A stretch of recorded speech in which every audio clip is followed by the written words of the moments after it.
Hi, welcome to this CAD image PLM webinar where we're looking at the new tools in Solid Edge ST7. So the topics for this session are to go into the new tools, have a look at some of the enhancements and changes they made to some of the ways, some of the improvements to some tools, added functionalities to some of the commands, how some of the dialog boxes have changed as well. So what is new in the part environment in ST7? So first up, actually, we'll just touch on the 3D sketching tools. We have run a separate webinar on this, but it's probably the biggest ticket item in ST7 on the part modelling side was the 3D sketching tool. So if you haven't had a chance to look at the webinar, then go onto the YouTube channel for CAD Image PLM, or you can access that video of that webinar via our blog as well. So again, through the CAD Image PLM website. Worth having a look at that. Okay, so outside of 3D sketching, what's new in ST7? They've made some changes to the way the material table works. So let's have a look at that. So here's ST7. We'll open up a new part file, and in the last webinar where we looked at the user interface changes in ST7, touched briefly on the fact that they've added the material to the Pathfinder. You can still access it, the material table that is, by right-clicking on the part name. I didn't go into great detail on what they've done with regards to that material entry in the Pathfinder, so let's have a look at that now. So you have a list of recently used materials, some favourite materials which you can set up. You can access all of the materials from that drop-down list, so it's just giving you better access to materials than there was before. Quicker access. You can access the material table from here. You can remove a material completely from the model if you've assigned one, and you can manage this list of favourite and recent materials as well. So material table and manage opens up effectively the same dialog box, but there are a couple of tabs in here. So again, you can see that there are some changes to the way the material table is being presented. So you can, in the favourite and materials list, you can edit this list. You can add or define the number of recently used materials that appear in that list as well. On the material properties front, this left-hand panel gives you access to multiple material table files. Let's have a look at how it's structured in Windows now. So this is the install folder for ST7. Preferences, which is the folder they introduced in ST6, still has a material table in it, but more importantly, actually, it has this materials folder in it as well. And this is where Solid Edge is looking for these material files. So we could create a duplicate of that material table. Perhaps we'll just rename it, and then we will have to, if we drop out of the material table, it reads those files when you fire it up first time. So now I've got a material table library, a material library, and this CAD image library as well. So you can manage and use multiple table files if you need to.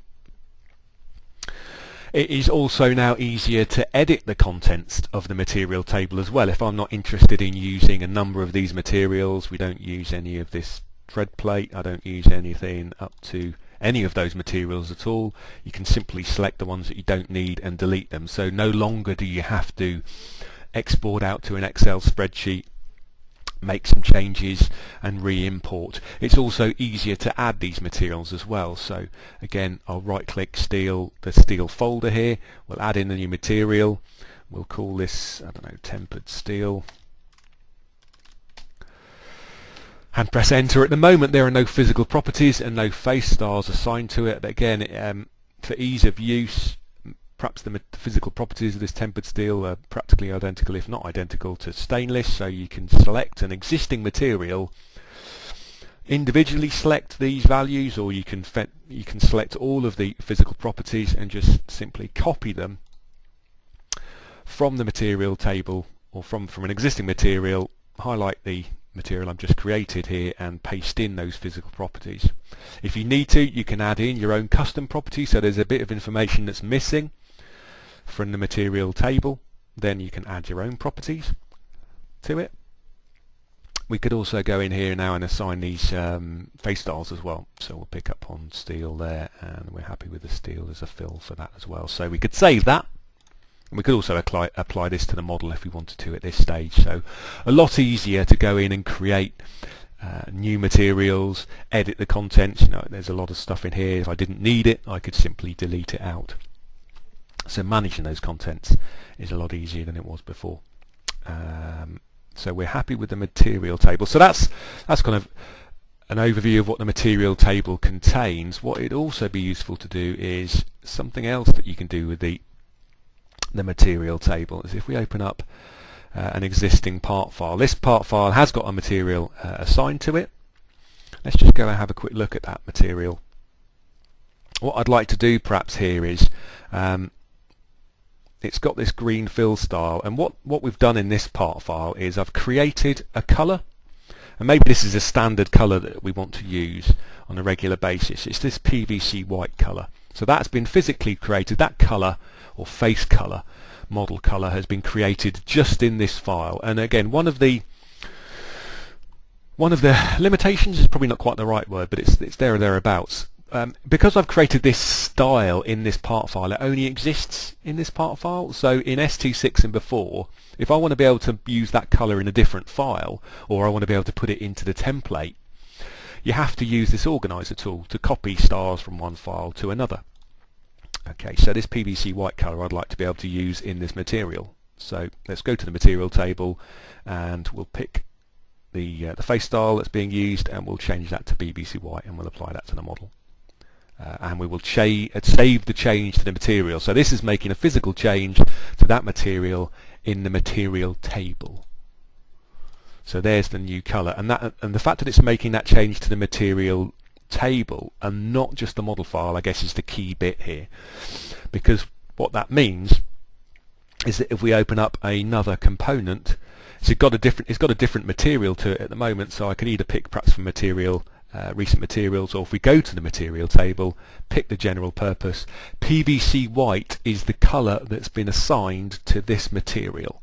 So I don't have to copy face stars from one model to another simply to assign them or copy them into another model. That face colour is stored in the material table, so it's that much easier to assign that colour.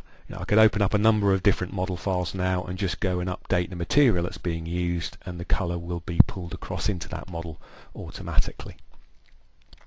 So that is a nice alteration they've made as well. Just managing colours and styles is a little bit easier than it was before. Something else that's new, they've introduced this quick shape tool. Let's have a look at how that works. So we can close a couple of these files down. We'll get rid of that one, and we'll get rid of this elbow as well. So this quick shape's available in the synchronous part environment. We'll just change the background to make this a little bit easier to see what goes on. Again, that's like the ability to change the background is slightly different there in ST7 than it was before. So where I've got my mouse at the moment, there's a box, a cylinder and a sphere tool that you can use now. And something else that's new is this are the flash videos that are attached to some of the tooltips in ST7. So how does this box tool work? Well, it's again, the object of the exercise is just to cut down on the number of clicks it takes to create your sort of base feature, your starting point for your model file. So you can see that there is an active value. I've clicked for the center point of my box. There's an active value which I can type into. So if we make that 150, and if I press tab, then I can go ahead and add some more entries.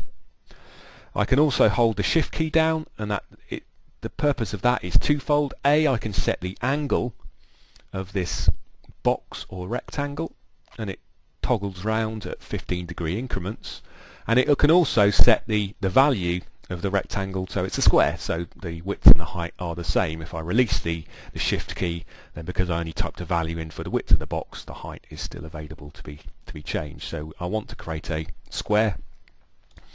So we can click once when I'm happy with the values, and then Solid Edge automatically moves on to extrude. So again, it's just trying to cut down the number of clicks here. You can use the shift key to toggle between symmetric and non-symmetric extents, just like you can with the extrude command in synchronous. So we can set a depth to that, and again then the dimensions are then attached to the model, the dimensions that we used on the sketch. So that's how the box tool works. You've also got cylinder and sphere. So cylinder we can use as another feature. I don't have to lock onto the front face to use this, and again, once you've defined the center point for your cylinder, you can set values, and those values, it could be the diameter or it could be a radius value. Again, once you've defined a position and the size, then it can Solid Edge can extrude or cut, and you can set a value to that as well, set an extent value to it.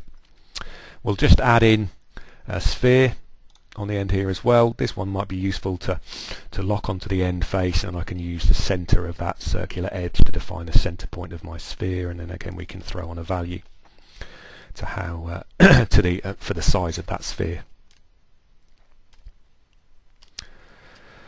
Okay, so what I'd like to do next, actually this dimension here has become detached, but that isn't, that's kind of expected behaviour. The edge that dimension was attached to has been removed because I added in the sphere, so we could select that dimension and delete it. But just kind of going into some tips and techniques here, what I might want to do is I want to be able to perhaps control the position of the sphere, distance of the center of that sphere away from the top of this plate. That would be perhaps useful for us, so we can make some mods to this. If I pick Smart Dimension, then I can pick up on that circle that's in the middle of the sphere, and I can pick an edge on this plate, but it doesn't put the dimension in the right orientation, even if I change the orientation in the model. So I can't get the dimension that I want at the moment. How am I going to do that then? How am I going to be able to pick up the center of this sphere? There's no physical entity really at the center of that sphere, it's just a solid mass. Well, the live section here that's been created automatically when I created this sphere is a bit of a clue. So we could create another live section manually. So we'll grab the live section tool, we can pick a reference plane on the model, we'll use the base reference plane, and Solid Edge then creates one of these live sections, and I can use that to help create the dimension, the one I use to drive the model.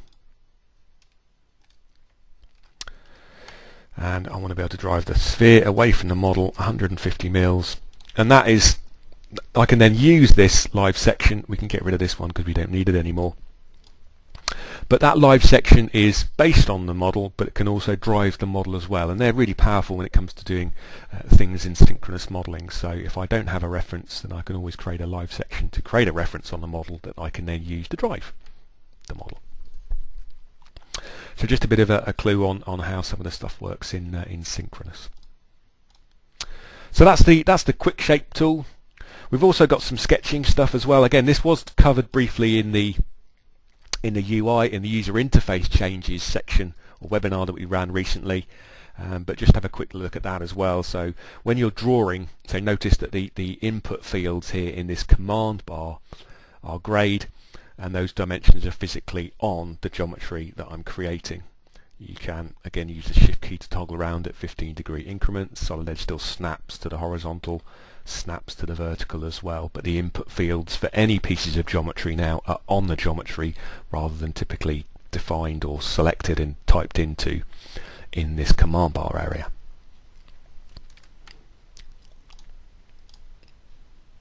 So a little bit on sketching.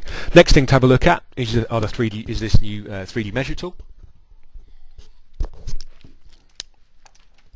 And to show how that works, we'll just open up an assembly. So what they've done in ST7 is they've kind of combined a lot of the existing measurement tools into one, and also enhanced how they work. So whilst the 3D measure tool is a new tool, it does include a lot of functionality that was already there in ST6 and prior to that in any case. So the object of the exercise is to build a new model, and what I want to do while we're waiting for that assembly to open, what I want to do is I want to be able to use some existing information in the assembly to help me design and build a new part. And I guess the crucial bit here really is I don't want to build in any associativity while I'm creating this part model.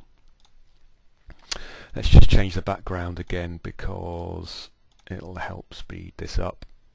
So if we spin this model around a wee bit, and we'll focus in on this area down here, there's a component just to show how this 3D measure tool stuff works. there's a component that goes on where these fasteners are, and I've zoomed round too far. So I need to design a new component that goes on there. To do that, we'll use the Create Part in Place tool, and I want to create a component that goes on that top face. We'll use C on the keyboard to help lock the coordinate system or origin point for this new file onto the middle of that top face, and then we'll use some of the shortcut keys maybe just to reorientate that coordinate system to into a slightly more logical orientation. So I think the X, Y, Z axes there are kind of where you would want them to be typically. So we'll define that as the origin point for our model file. We'll give our new part a part number and save it into the folder where it needs to go. And initially we'll just run a quick extrude. So I need to create an extrude of the bottom face of one of those model files that's already in the assembly, just to start this model off. We'll turn off the rest of the parts, and actually in this particular model it would be useful perhaps just to knock off the corners here, because they're not what we need. We're going to do something else with the model file, so I can quickly remove those from the model file. So the object exercise now is perhaps that I need to find out where these holes are located, and also the size of the pattern here as well. So if we go to the Inspect Tools, 3D Measure, you do have an Activate button. A lot of the existing measurement tools are available. You do have the pre-existing pre-ST7 measurement tools are all available in this 3D Measure group here as well. There's an options page that allows you to define what it is that you want to measure. You can toggle some of these bits and pieces on and off, and the results, how to control what results you get when you measure as well. You can set point-to-point measurements. You can also set a common origin as well, so we can start picking up this. It makes sense, I guess, to create a hole for that particular fastener there, and then we'll create a pattern across the rest of the model. So I need to know where that hole is located in reference to that bottom corner. So now Solid Edge is displaying the X, so I'll 15 away from one edge in the model and 17.5 away from another edge. Again, it would be useful perhaps just to move the model view around just a little bit as well. So what one of the key changes here really is the fact that I can get that information also to appear in this dialog box, and I can also get that dialog box to remain on screen even when the measure tool isn't active, or isn't the active command, which is going to be really helpful when I'm trying to create this hole and put it in the right place and trying to create a pattern and make sure it's the right size.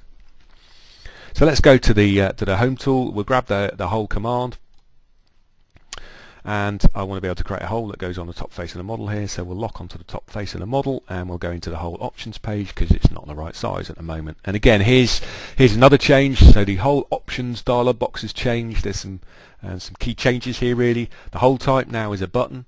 You have access to a number of different hole standard types, and again, if we look at the files that are installed with Solid Edge just briefly, in this preferences folder there is now a holes folder, and all of the hole definitions and sizes are all contained in a number of Excel spreadsheets. Again, if you don't need those or don't use them, you can simply just delete them.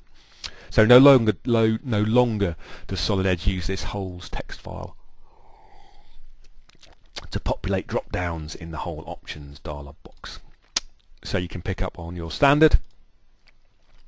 I want to create a clearance hole. The size, again, we can use the information in this measure dialog box, so it's a diameter 6, so on an M6 hole to go in there. And I've also got the fit as well, so you can see now that the input box for the hole diameter, so that's going to change if we change the fit characteristics here. You can also add in a chamfer as well, and you can type in values, or you can use one from the drop-down list, which remembers the last dozen or so values, and you've still got access to your save settings as well. So those are just the standard out-of-the-box Imperial ones, which you can delete, and also you can use, if you're using custom XML, which if you do save any of your standard hole types, it saves it into a file called custom XML. You can use the custom XML from ST5 or ST6, and that will then populate your standard holes in ST7. So I'm happy with the hole size, click on OK. I do need to locate it, reference this edge here, so if I press E on the keyboard twice while my mouse is over those edges, then we can see that I can create dimensions on these edges. So along Y it's 17.5, so we'll type that in, tab across to the second field and get the X value, and then it puts the hole in the right place.